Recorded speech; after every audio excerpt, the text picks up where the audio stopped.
Kumusta po kayo, Sir Pipi? Ako nga po pala, si Orlan. Pero kilala din ako bilang Ben doon sa amin. Isa po akong OFW. Nais ko lang po sanang ibahagi yung naging karanasan ko. Nangyari po ito nung minsan magbakasyon ako sa lugar ng nanay ko. Doon po sa Samar, taong 2016. Bali malapit po kasi ako sa mga kamag-anak niya. Lalong-lalo na sa kanyang kapatid na si Lolo Manoy. Tiyuhin ko ito pero nakasanayan ko na natawagin ito ng Lolo Manoy. Malayo at talagang nakakapagod ang naging biyahe ko. Dahil sa Maribeles, Bataan pa ako nang galing. Nais ko silang sorpresahin noon. Kaya hindi ko talaga ipinaalam na uuwi ako. Nang dumating ako doon ay paggabi na. Medyo binilisan ko ang aking paglalakad. Dahil sa ayaw kong abutan ako ng gabi sa daan. Kahit noon kasi ay may naririnig na akong mga kwento tungkol sa mga aswang. Medyo may kalayuan pa naman ang kanila Lolo Manoy mula sa highway. Kaya nang sinimulan ko na ang paglalakad, ay halos hindi na ako nagpahinga pa. Tagaktak talaga ang pawis ko. Kahit na wala ng araw noong mga oras na iyon. Nang nangangalahati na ako, ay may naramdaman akong parang may sumusunod sa akin. Kaya panay ang lingon ko sa aking likuran habang naglalakad. Maging sa magkaabila kong tagiliran ay panay din ang tingin ko. Naging mapagmatsyag ako.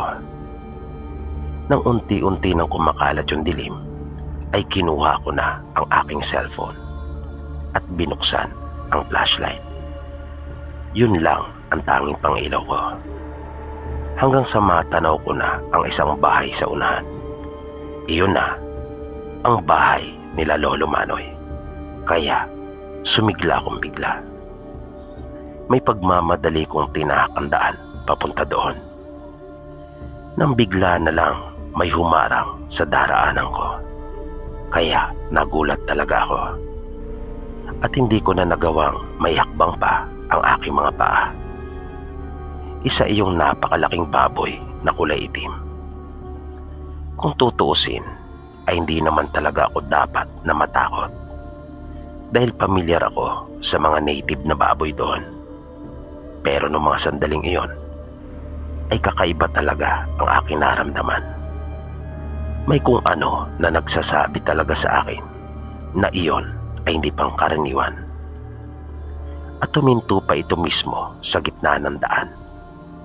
At biglang tumingin sa akin. Idagdag pa na nagtatayuan din yung mga balahibo nito sa may gawing batok. At matindi ang paglalaway nito. Nanatili lang ako sa aking kinatatayuan noon, sir. Para kasing aatakihin ako nito kapag gumalaw pa ako. Kaya pinakiramdaman ko lang muna. Kahit na matinding takot na noon ang nararamdaman ko. Ngunit lubang di ko inaasahan ang mga sumunod na pangyayari. Nakarinig ako ng mga tunog. Hindi lang pala iisa ang baboy na iyon. At dahan-dahan silang natipon sa gitna ng daan. Na nakapagtatakang lahat ng mga ito ay sa akin nakatingin. Kung kaya, nung mismong puntong iyon, ay alam kong hindi talaga karaniwang baboy ang mga iyon. Sa sobrang takot na naramdaman ko, ay napapikit na lamang ako at napabulalas ng mga katagang Diyos ko. Ilang segundo ang lumipas nang mapansin kong wala namang nangyari na kung ano sa akin, ay dahan-dahan ko nang iminulat yung aking mga mata. At nagtaka ako kung saan na nagpunta ang mga ito. Wala na sila.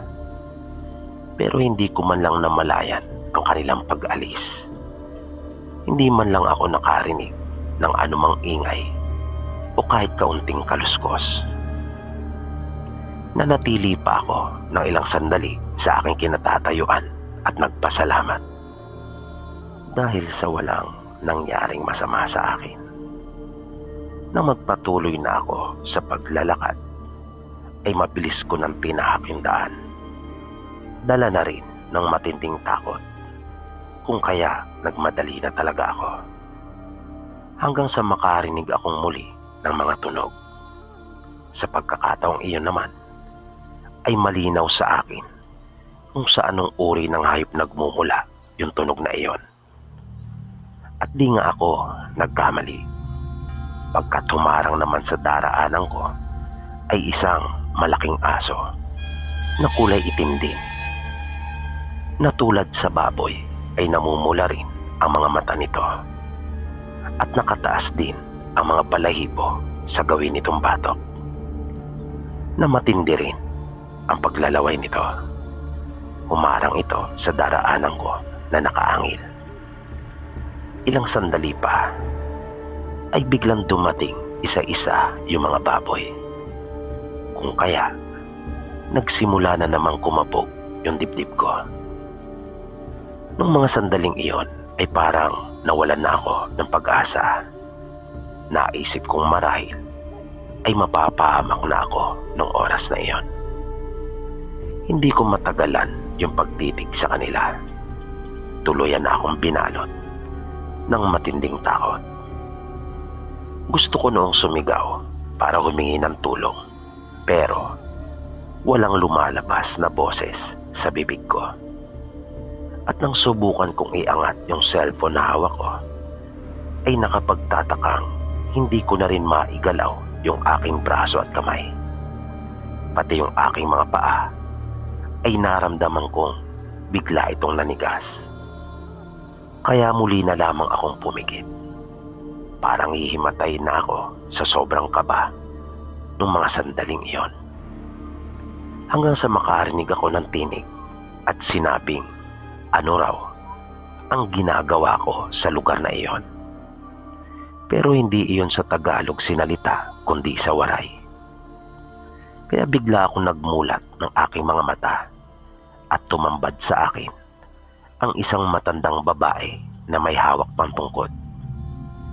At di ko na nakita yung malaking aso, pero yung mga baboy ay naroon pa rin.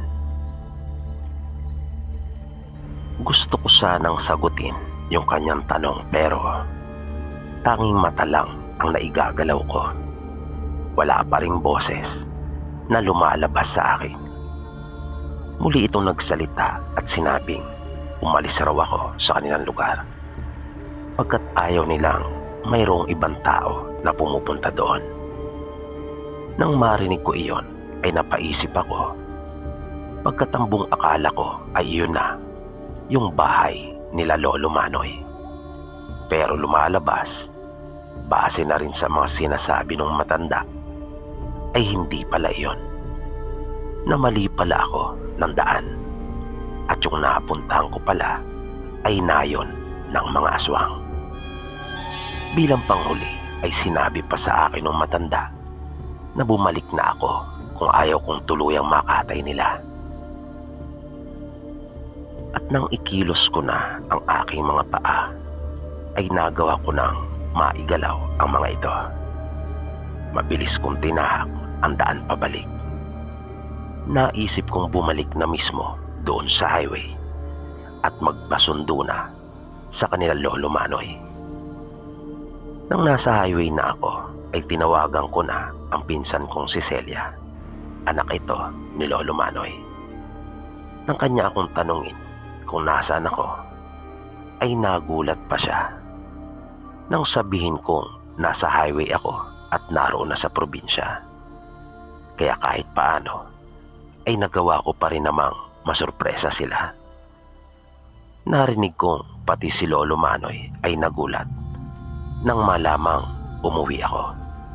Pero may pag-aalala sa kanyang tinig. Hinintay ko sila sa gilid ng malaking daan. Habang naroon ako ay naramdaman kong parang nanghihina ako. Nagsimula na ring manakit yung ulo ko, maging yung aking sikmura, hanggang sa tuluyan na akong magsuka. Ang akala ko nung una ay dala lamang iyon ng matinding takot na naranasan ko. Pero nang dumating na sila Lolo Manoy, ay doon ko nalaman na kagagawan pala iyon ng mga aswang. Buti na lang at marunong si Lolo Manoy. Isa kasi itong manggagamot. Kanya akong pinahira ng langis at may iniusal. Unti-unting bumuti ang pakiramdam ko. Pagdating namin sa kanilang bahay, ay sinabi nila sa akin na buti at yun lang ang ginawa ng mga aswang at hindi ako nilapa. Kung nagkataon daw, ay wala silang kaalam-alam na ganun na ang nangyari sa akin, pagkat wala nga akong sinabihan na ako ay uuwi. Ang buong akala ko ay tapos na yung aking kalbaryo. Pero nung mga madaling araw, habang natutulog kami, ay bigla akong nagising sa lakas ng pagkalabog sa bubungan. Para iyong malaking bato na inihagi sa bubong dahil sa sobrang lakas. Napabalikwas talaga ako at naalimpungatan. Di nagtagal ay narinig ko na ang boses ni Lolo Manoy at nung asawa ni Celia na si Erning. Parang mayroon silang kaaway. Narinig kong lumabas ng bahay si Lolo Manoy at may sinisigawan ito doon sa bubong.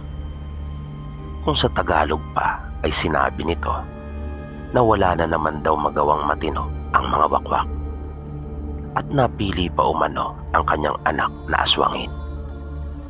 Kasalukuyang kasing buntis noon si Celia. 6 na buwan na ang kanyang ipinagdadalang tao at malaki na ang kanyang tiyan. Narinig kong parang mayroong tumakbo doon sa may bubong na nagmamadali at biglang tumalon. Dinig ko pa nga ang lakas noon nung bumagsak sa lupa at nagkaroon pa ng habulan. Muli kong narinig na sumigaw si Lolo Manoy at sinabing traidor umano ang mga ito. Nang pumasok na ito sa bahay ay nalaman kong makailang ulit na pala silang ginagambala ng mga aswang dahil gustong kunin si Celia at yung ipinagbubuntis nito. Ilang beses pang naulit yung mga ganong tagpo hanggang sa magpasya na si Lolo Manoy na lagyan ng patibong yung mga inaakala niyang madalas na dinadapuan ng mga ito. At isang gabi ay mayroong nahuli. Hindi na talaga nagawang makaalis pa nung isang aswang na nagbalak kay Celia. Nasa tansya nila ay ito rin yung bumibisita ng mga nagdaan. Nang maabutan namin ito, ay wala itong anumang saplot sa katawan at nangingintab. Nasaan yung tao na at ang baho ng amoy nito? Panay ang pagmamakaawa niya kay Lolo Manoy. Nakiusap ito na pagbigyan pa siya at nangakong hindi na uulitin pa. Sinabi rin ito na gaganti umano siya ng kabutihan kay Lolo Manoy at maging sa pamilya nito. Basta palayain lamang siya. Naawa naman sila Celia, kaya kinumbinsi nila Celia at Erning si Lolo Manoy na pakawalan na lang at sa tingin naman daw nila ay tapat ito sa kanyang mga sinabi. Kaya pumayag naman si Lolo Manoy. Di nagtagal ay may dumating pa na 2 at nagulat ako nang sumulpot mula sa madilim na bahagi sa likod bahay nila Lolo Manoy yung isang matandang babae at isang lalaki. Di ako maaaring magkamali. Yun yung matandang babae na nakita ko at kumausap sa akin. Nilapitan nito yung lalaking nahuli nila Lolo Manoy. Tumingin ito sa amin sandali at nagpasalamat. bago sila tuluyang nagpaalam. Mula po noon hanggang babalik na ako ng Maynila ay hindi na kami ginambala pa kahit na minsan ng mga aswang. Hanggang dito na lang po, Sir PB, at marami pong salamat. At dito po, pansamantalang nagtatapos ang ating kwento. Muli, sana po ay inyong nagustuhan. At naway patuloy niyo pang subaybayan ang karugtong ng kwento po nating ito. Dito lamang sa Mga Totoong Kwento ng Kababalaghan. Maraming salamat po at hanggang sa muli.